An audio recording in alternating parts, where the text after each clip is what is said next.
December মাস, তার উপরে আবার পিকনিকের মরশুম। কিন্তু দেখো, বেলুন টানানো দেখে মনে হচ্ছে জন্মদিন।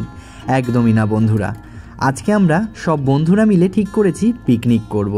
আর আজকের পিকনিকে কি কি হচ্ছে খুঁটিনাটি সব কিছুই তোমাদের সাথে শেয়ার করব।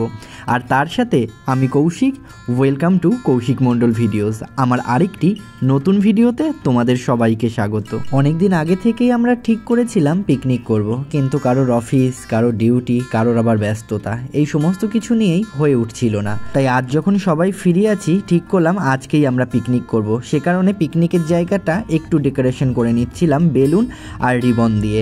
আর এদিকে সন্ধ্যাবেলায় আয়োজন, অর্থাৎ রাত্রে সবাই পিকনিক করে আবার বাড়ি ফিরে যাবে। সে কারণেই সবাই আমরা হাতে হাতে কাজ করছিলাম, কারণ হাতে হাতে কাজ না করলে পিকনিকের মজা নেই। ওদিকে সমস্ত কিছু গোছাতে গোছাতে আমাদের সন্ধ্যা হয়ে গেছিল। আর সন্ধ্যাবেলা কিছু টিফিন খেতে হবে, সে কারণেই আমরা সবাই মিলে চাউমিন বানিয়েছিলাম। এরপরে আমাদের ফ্রাইড রাইস বানাতে হবে। খুব সকাল সকাল রান্নাবান্না কমপ্লিট করে নিয়েছিলাম, কেননা তারপরে আবার ডান্স করতে হবে।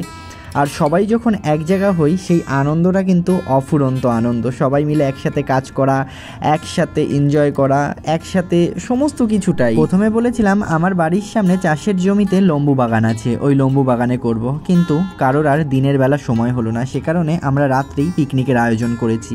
আর এদিকে দেখো, বন্ধুগুলো আমাদের ঘরে গিয়ে বসে আছে, বসে বসে সবাই আড্ডাই আর কি মারছে। ওদিকে আমি সমস্ত কিছু করে নিয়েছিলাম। তারপরে যে তরকারিটা হয়েছিল, সেই তরকারিটা আমার মা করেছিল। ছোট করে পিকনিক করলেও পিকনিকে খুব মজা হয়েছিল, কারণ সবাই তো বন্ধু বান্ধব। আর বন্ধু বান্ধবগুলো যখন এক জায়গায় হয়, তখন তো আড্ডাই আর কি চরমতম সীমা পার করে দেয়। চলো এবার একটু ক্যামেরাটা নিয়ে সবার সামনে যাওয়া যাক। এই যে এক একজনের বাড়ি এক এক জায়গায়, চলো তোমাদের সবার সাথে পরিচয় করিয়ে দিই। কেউ এসেছে কাঁচরাপাড়া থেকে, কেউ এসেছে ফুলিয়া থেকে, কেউ এসেছে বনগাঁ থেকে, কেউ এসেছে হাবড়া থেকে।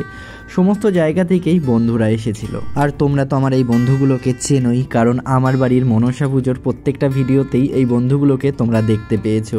কিছু কিছু সম্পর্ক হয় যেটা রক্তের সম্পর্কের থেকেও দামি হয়ে ওঠে। এই বন্ধুগুলোর সাথে আমার সম্পর্কটা আজ সেই জায়গায় গিয়েই দাঁড়িয়েছে। চলো তোমাদের সাথে গল্প করতে করতে আমাদের রান্না প্রায় হয়ে গেছে। এইবার বাকি রইল ডান্স। বড় বড় বক্স ভাড়া করা হয়েছে ডান্স করার জন্য। চলো তোমাদের সাথে ডান্সের মুহূর্তগুলো একটু শেয়ার করি।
এবার আমরা ডান্স কমপ্লিট করে খেতে বসবো।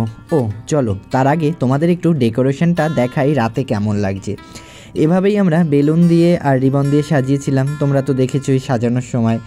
সমস্ত কিছু এবার আমাদের কমপ্লিট। এবার আমরা খেতে বসবো। সবাই একসাথেই আমরা খেতে বসেছিলাম, কারণ পিকনিক সবাই একসাথে করেছি। সবাই একসাথে খেতে না বসলে মজা নেই। আর খেতে খেতেই আজকের ভিডিওটা আমি শেষ করব। আর এই ভিডিওটা তোমাদের কেমন লাগলো অবশ্যই কিন্তু কমেন্ট করে জানিও। ভিডিওটা ভালো লাগলে লাইক, কমেন্ট, শেয়ার আর একটা ফলো করে দিও। ইউটিউব থেকে দেখলে চ্যানেলটি সাবস্ক্রাইব করো, একটা লাইক করে দিও। আর ফেসবুক থেকে দেখলে আমার চ্যানেলটি ফলো করে দিও আর ভিডিওটির কমেন্ট আর লাইক করে দিও। ভালো থেকো বন্ধুরা, দেখা হচ্ছে অন্য কোনো একটা ভিডিওতে। ততক্ষণ তোমরা সবাই ভালো থেকো। এই ভিডিওটা দেখার জন্য অসংখ্য ধন্যবাদ।